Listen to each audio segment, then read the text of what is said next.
Good day, Crime Talk aficionados. We have a great show for you. First, Bryan Kohberger seeking to make contact with some other serial killers. The second week of testimony begins in the Brian Walshe murder trial. A former Colleton County clerk, yeah, you know the one in the Alec Murdaugh case, she pled guilty. A Chicago student convicted of murdering his girlfriend in his London apartment. Parents arrested on some severe child abuse charges. Florida teacher arrested for, charges of sexual misconduct. A firefighter charged with multiple felonies following an alleged assault on teenagers during some ding-dong ditching. We've got this day in legal history, our quote of the day, and our dumb criminal. Let's talk about it. All right, lawyer.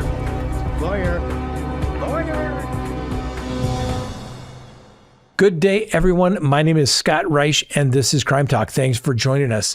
You know the drill. Subscribe if you haven't, like if you do, leave me a comment below, hit that bell for notifications, and remember, you can check us out on any of your favorite podcasting apps. Now, before we get to the show today, let me remind you, go to crimetalksearch.com, sign up for that background subscription service today. When you do, you'll be able to do as many background searches on anyone that you desire, and you are going to get a professionally prepared background investigation that is literally emailed to you. All right? It's emailed to you within minutes of you typing it in, and you're going to find out social media presence. You're going to find out emails, phone numbers, addresses.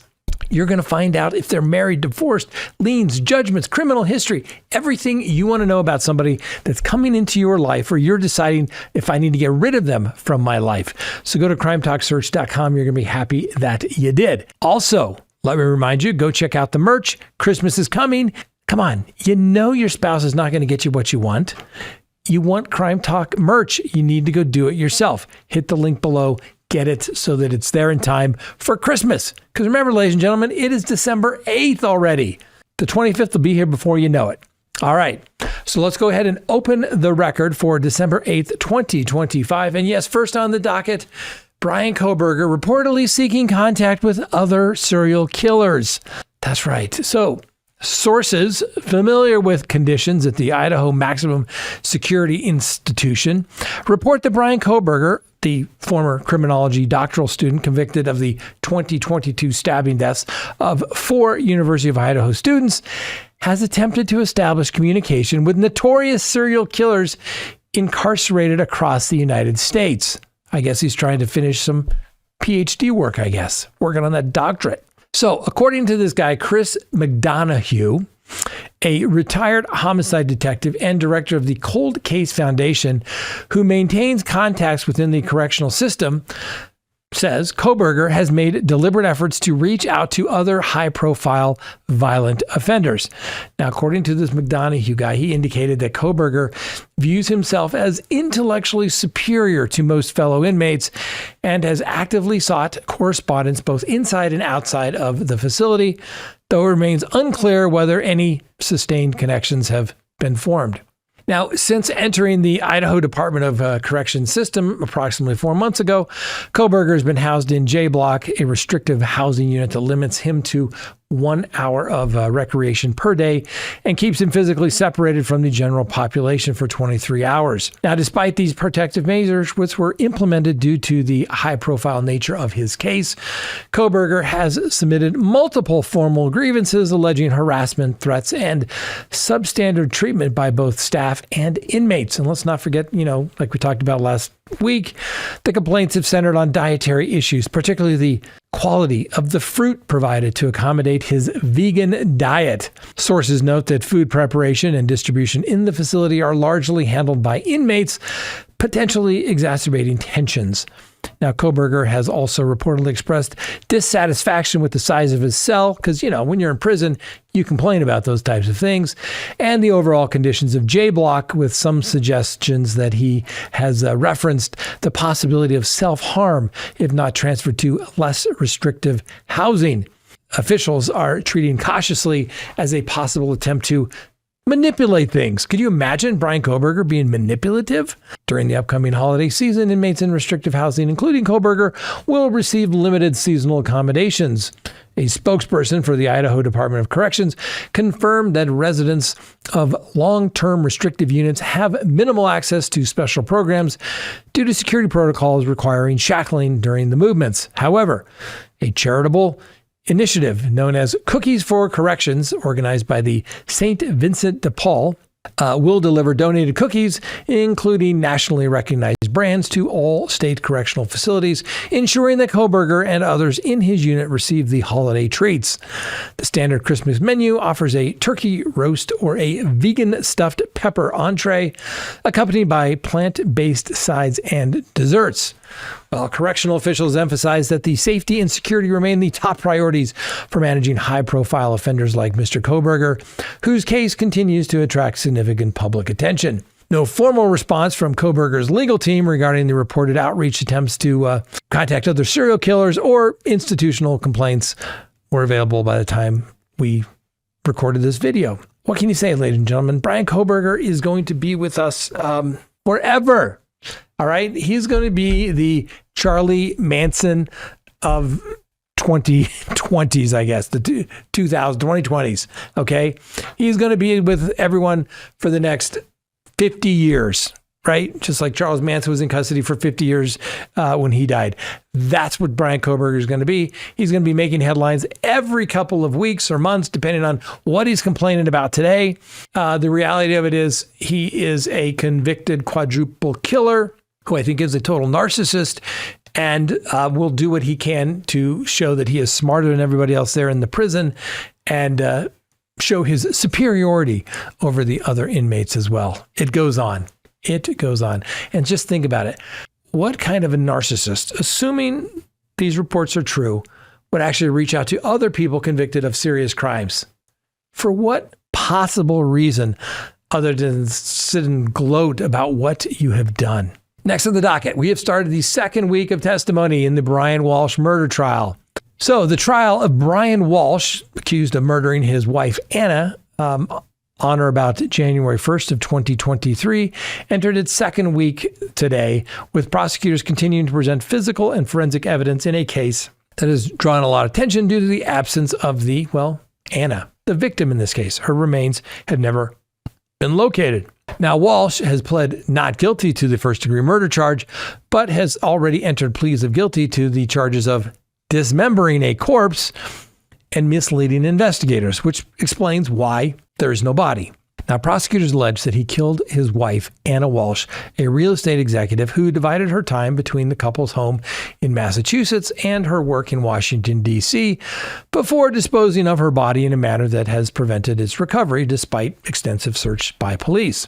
Monday's proceedings opened with Richard Atkins, a former scientist with the Massachusetts Office of the Chief Medical Examiner, returning to the stand. Now, Atkins described examining sections of carpet removed from the basement of the Walshe residence there in Massachusetts, and he testified that the sample contained multiple red-brown stains consistent with blood, several blood clots, clumps of human hair, and a small piece of metal engraved with the word Gucci.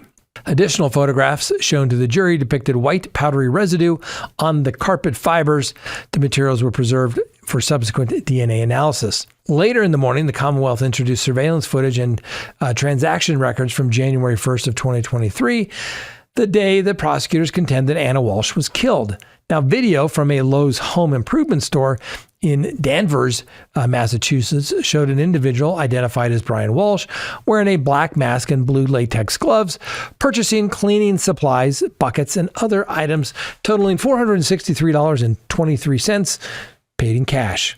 Video from a second Lowe's location in Weymouth captured Walshe accompanied by one of the couple's children. Now, jurors also viewed surveillance recordings from a CVS pharmacy and a Walgreens in the area, along with receipts documenting the purchase of hydrogen peroxide, anti-itch bandages, and antibiotic ointments.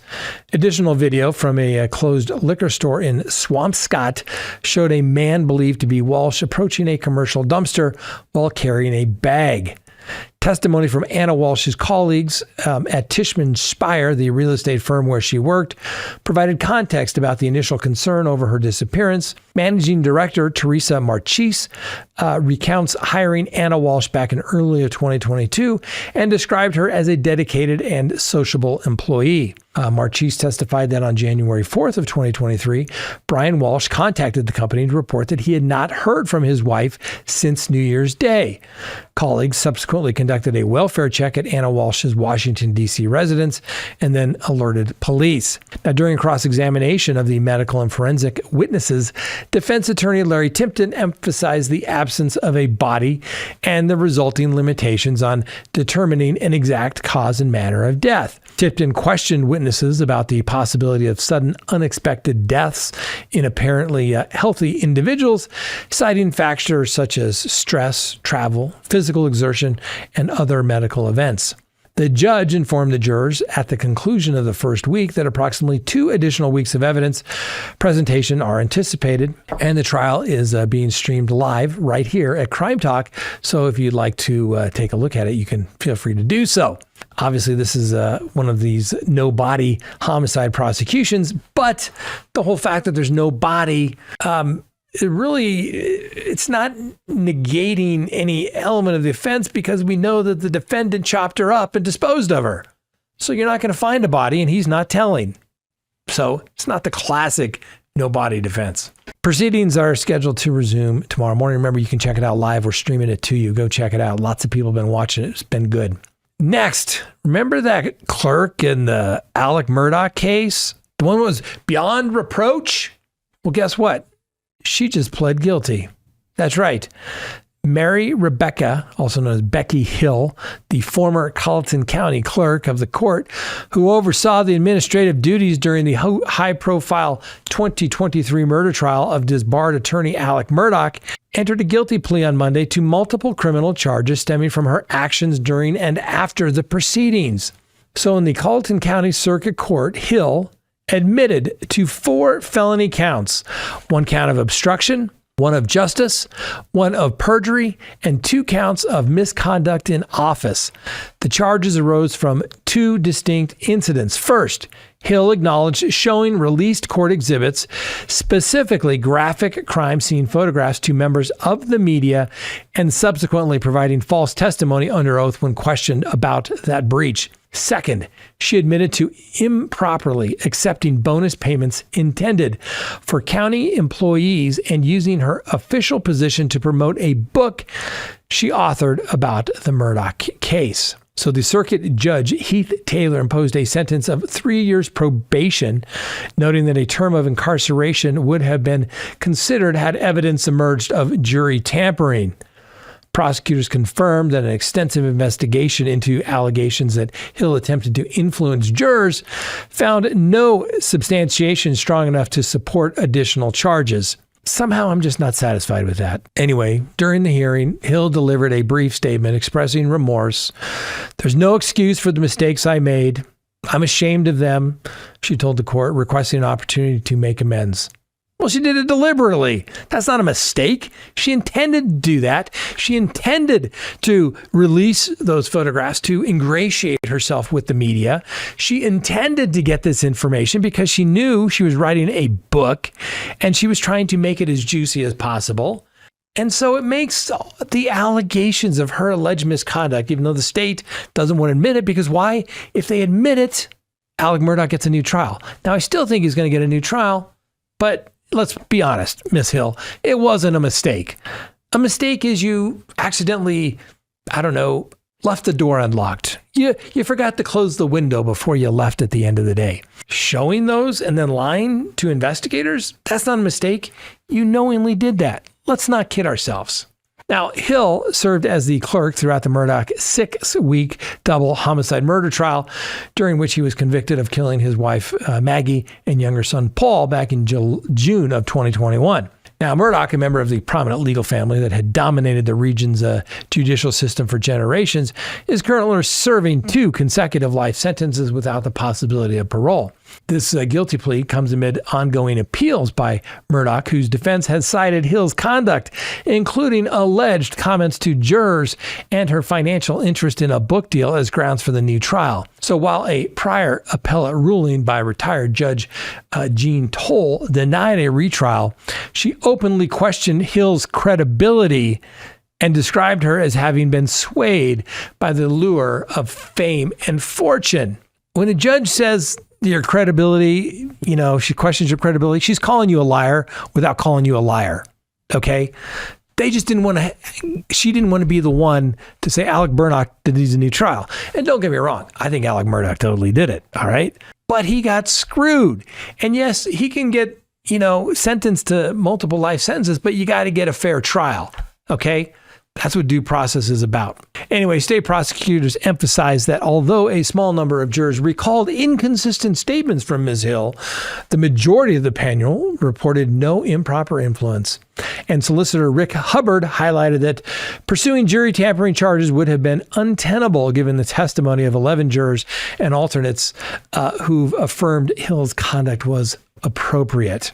Evidence presented Monday revealed that metadata from images posted online matched the times Hill's courthouse access card registered her presence in the secured evidence room. Hill repaid approximately $12,000 in misappropriated funds during the proceedings, covered bonuses drawn from federal child support enforcement grants, and other county monies. Additional ethics complaints filed against Hill earlier in 2025 accused her of 76 violations, including facilitating unauthorized photographs of Murdaugh in custody for promotional purposes and misusing public resources. She resigned from her elected position in March of 2024, citing intense public scrutiny and a desire to focus on the family. I love it.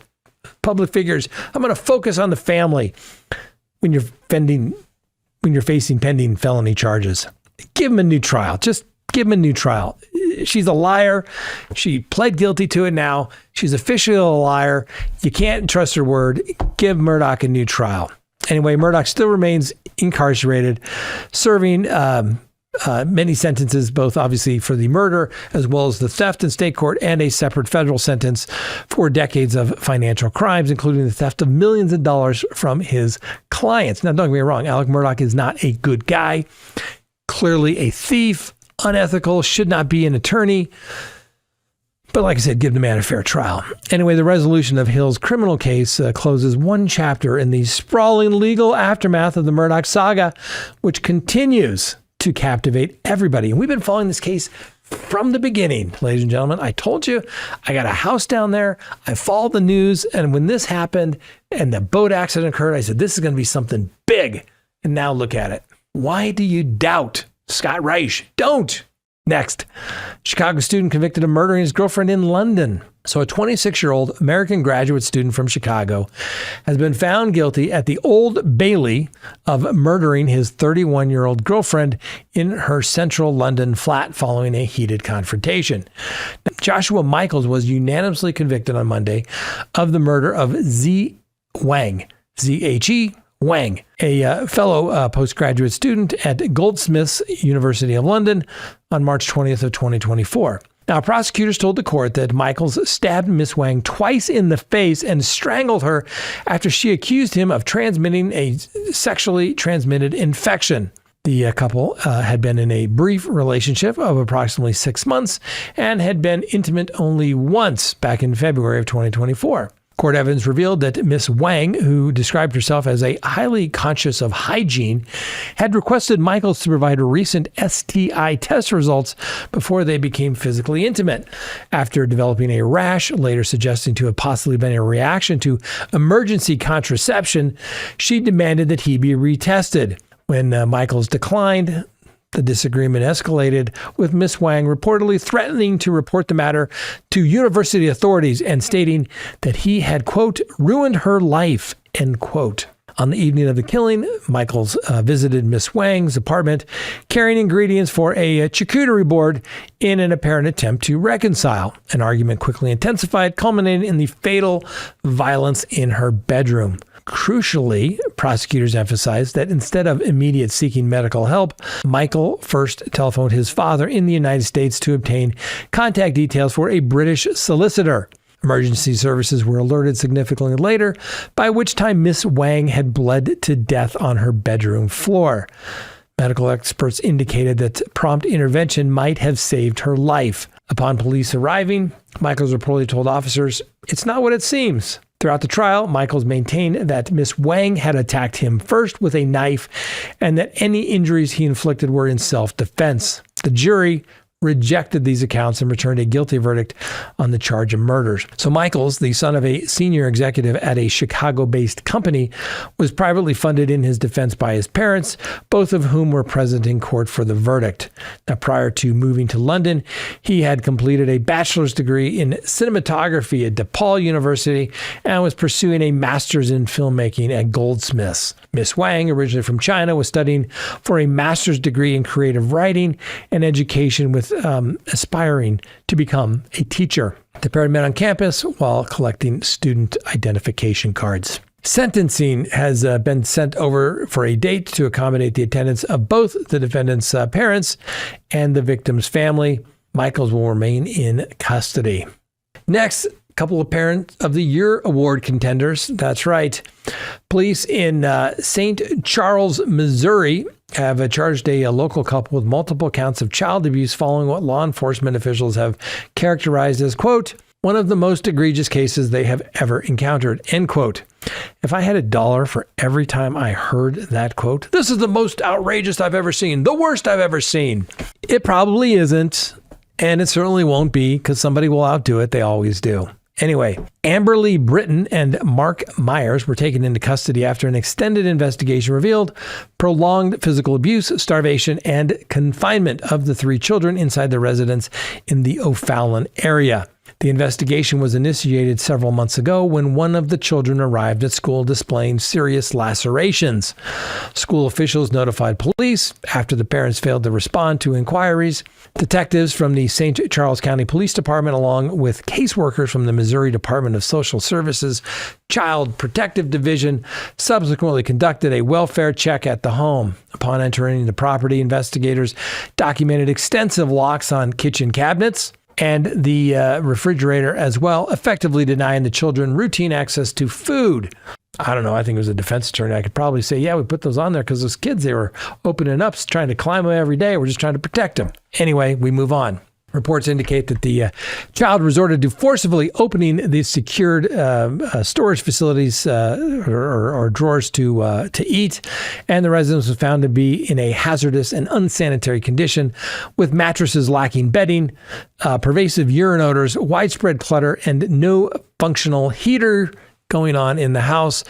Official declared the home uninhabitable. Additional security measures included fingerprint-activated locks on each bedroom door, which investigators say were used to confine the children, sometimes for entire nights, leaving them to fend for themselves. Interviews with the children revealed accounts of routine physical assaults with various objects, severe food deprivation that caused physical illness, and explicit instructions never to disclose conditions inside the home to outsiders. One child, who was age 13, described experiencing intense abdominal pain and vomiting due to hunger, only to face further punishments as well. A large quantity of methamphetamine was recovered from the residence during the search, and according to police, neither Britton nor Myers expressed remorse during questioning and instead accused the children of fabricating the allegations. Court records do indicate that Amberly Britton has prior convictions on 5 counts of endangering the welfare of a child. Mark Myers has previous convictions for statutory failure to register as a sex offender and possession of a controlled substance. Anybody can be a parent, ladies and gentlemen. Anyway, neighbors expressed shock upon learning of the allegations. One resident who lived near the property told reporters that she was unaware of the problems and recalled once sending a child home after finding him outside alone in the dark. The 3 children have been removed from the home and placed in protective custody. Britton and Myers remain in custody pending further court proceedings, and the investigation continues. Oh, wait, Another teacher in trouble. For what? You may ask, Scott. Let me tell you. A 26-year-old former science teacher at Donna Klein Jewish Academy, a private school in Boca Raton, Florida, was taken into custody on December 4th following allegations of an inappropriate and illegal sexual relationship with an underage female student. Elias Gordon Farley faces multiple charges related to sexual activity with a minor. Police allege that the misconduct began with online communications and escalated to physical encounters, both on school grounds and in the teacher's private residence. According to the arrest affidavit, the student first reported the alleged abuse on November 18th of this year. Investigators determined that the relationship initially developed through ordinary classroom interactions during the prior academic year. And over the summer months, Farley is accused of establishing a shared Google document that he and the student used to exchange increasingly explicit messages, including descriptions of sexual acts and arrangements for private meetings. The students told detectives that physical contact began in The student told detectives that physical contact began in mid-September inside Farley's school office and continued in both his office and empty classrooms over subsequent weeks. By late September and through October, the encounters reportedly included oral sex and on at least one occasion, sexual intercourse inside a classroom on campus. The student further alleged that she visited Farley's off-campus apartment on 2 occasions in early November, during which additional sexual activity took place. When law enforcement executed a search warrant at the residence, officers reportedly located condom wrappers and furniture that matched descriptions provided by the student. Farley's roommate confirmed the teacher had been absent from the apartment on the dates in question. Of course, the school surveillance footage from November 7th reportedly shows Farley and the student entering his office together and later spending approximately 1 hour inside a classroom. The allegation came to light back in November when the student confided in an art teacher and displayed visible bruises on bite marks that she attributed to Farley. School administrators were notified the following day, resulting in Farley's immediate suspension. And on December 5th, the academy confirmed that Farley was no longer employed by the institution. In an official statement, because we got to read the official statement by the school, this is a difficult time for all of us at Donna Klein. We are approaching this serious situation with the utmost care, keeping the well-being of our student, faculty, and families at the forefront. We are steadfast in our commitment to providing a safe and secure environment for everyone at our school, end quote. Farley was booked into the Palm Beach County Detention Center and is being held on a $500,000 bond pending further legal proceedings. Now, let me give everybody a little bit of legal advice that's not legal advice. All right, here we go. Teachers, don't have sex with your students, okay? Simple. Students, no matter how cute you think the teacher may be, you don't really know what's going on, understand. If your teacher's trying to, engage with you with anything other than school-related activities outside the presence of everybody else, there's something weird going on and you need to tell somebody. Teachers, if you think you're going to have sex with students and somebody's not going to find out, you deserve to be the dumb criminal of the day. Okay? Somebody is going to tell. They're always going to tell because they're struggling with, why can't I see Mr. Farley outside of school? I think he loves me. And then they're going to confide in somebody. And then somebody's going to say, you don't do it. Okay. Bottom line, if you're a teacher, don't engage in sexual relations with your students. How difficult is this for anybody to follow? I do not get it. And if you have a propensity for liking someone younger than the age of 18 and you want to be a teacher, I got an idea.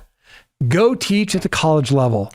Don't be hanging out people under 18 that are students. You're going to go to prison, ladies and gentlemen. Stop it.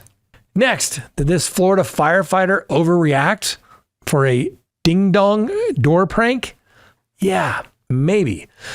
So a 31-year-old firefighter employed by the Highland Beach Fire Rescue in Florida has been arrested and charged with several serious offenses after what police allege how he responded with violence to a group of teenagers engaging in a ding-dong ditch prank at his residence. The incident occurred on the evening of November 23rd at approximately 9 p.m. in Lighthouse Point, Florida. Now, according to the Lighthouse Point, Florida Police Department, the teenagers rang the doorbell of Alex Lutz and fled in a golf cart. Sounds like a tough neighborhood. You're escaping the ding-door ditching with a golf cart. Anyway, Lutz apparently emerged from the residence armed with a baseball bat, pursuing the group, and upon reaching them, struck both the occupants and the golf cart repeatedly. Maybe a little bit of an overreaction to ding-door ditch. I get it. Anyway, once again, surveillance footage captured the confrontation, including the audible screams from the teenagers and statements from Lutz threatening lethal harm. Multiple juveniles sustained injuries during the encounter. Lutz ultimately surrendered to police the following week and was subsequently released on bond. He faces the following felony charges. So remember, ladies and gentlemen, if they ring your doorbell and run, they're not coming inside, which means you cannot assault them. 2 counts of aggravated battery with a deadly weapon, 3 counts of aggravated assault with a deadly weapon, 1 count of criminal mischief. Anyway, the Highland Beach Fire Rescue has confirmed awareness of the arrest and announced that Lutz has been placed on paid administrative leave while both the criminal case and an internal department investigation proceeds. The case remains under active investigation by the police. Are you serious? Listen, I get it. I told you how many times, ladies and gentlemen, if you think somebody's coming into your house, all right, you can't do something to him on the porch. You can't beat him up on the porch, drag him across the threshold, and then claim, make my day. The castle doctrine. You can't do that. Got to wait for the threshold. So if they had ding-door ditched and then tried to get in the door, then you could have beaten the bloody pulp out of him and probably been okay. In most jurisdictions, consult your local attorney for specifics, all right? But you can't chase somebody down for ringing your doorbell and beat him with a baseball bat, which is a deadly weapon, ladies and gentlemen. So this fireman, I appreciate it. I get it. But I think it went just a little too far.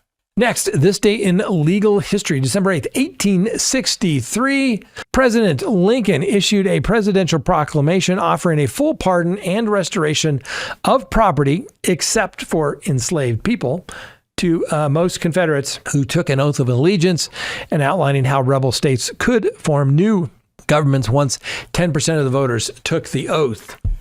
That was kind of a key to Reconstruction and the post-war governance.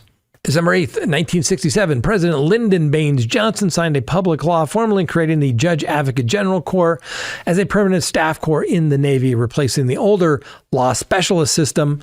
The act recognized military legal roles and professionalized Naval and Marine Corps legal practice. That's right. Before, they would conduct court martials without attorneys for anybody. It was rather interesting. But as a former judge advocate in the Marine Corps, although just remember, you're a line officer in the Marine Corps. You're not a judge advocate corps like they are in the Navy. You're a line officer. You could lead troops into battle. There's a difference, ladies and gentlemen. And then on this date in 1998, the United States Supreme Court, in a unanimous decision, the court held that issuing a traffic citation does not allow police to conduct a full search of a vehicle under the search incident to arrest doctrine. The ruling in Knowles v. Iowa strengthened Fourth Amendment protection during routine traffic stops. But don't worry about it. Instead of saying, we're going to search your car, now they just ask if they can search your car. And guess what? Most people say, sure, I got nothing to hide. Not knowing that apparently there's large quantities of controlled substances in the trunk of the car. How did that get there?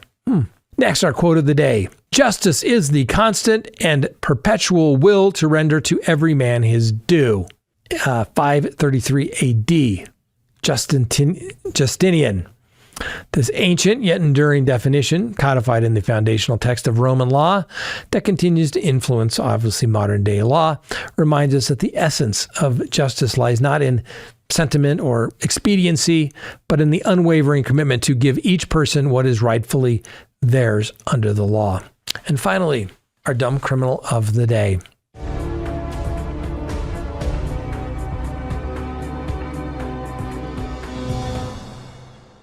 I don't even know where to begin on this one, ladies and gentlemen, but let's just hit right into it. In what may be the least successful attempt at mobile banking took place in Ohio. A 46-year-old Woodsfield resident allegedly pneumatically launched a baggie of crystal methamphetamine through the bank's drive-through tube this past Wednesday, treating the canister system like an unusually honest suggestion box. Please meet Jason G. Smith, our dumb criminal of the day. He reportedly intended to conduct some routine business, but instead gave the new meaning to the phrase unexpected item in the bagging area. Tellers, trained to spot counterfeit bills, but apparently not counterfeit crystals, immediately recognized the sparkling surprise as something that definitely wasn't a rolled up stack of 20s. Police later tracked Smith to the Wayne Township, where Ohio Department of Natural Resources officers, presumably wondering why they were being pulled away from fishing licenses, located the suspect.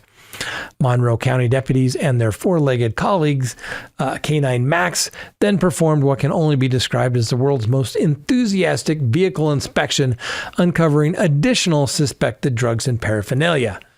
Needless to say, our dumb criminal of the day, Mr. Smith, was promptly arrested and given complimentary accommodations at the Monroe County Jail, where the towels are thin, but the irony is thick. Anyway, Sheriff Derek Norman, displaying the dry wit that comes with years of you can't make this stuff up, offered the public a gentle reminder. Illegal drugs do not belong in bank drive-thrus. If you're going to get them off the streets, we have a perfectly good evidence locker and a no questions asked surrender program. No pneumatic tubes required.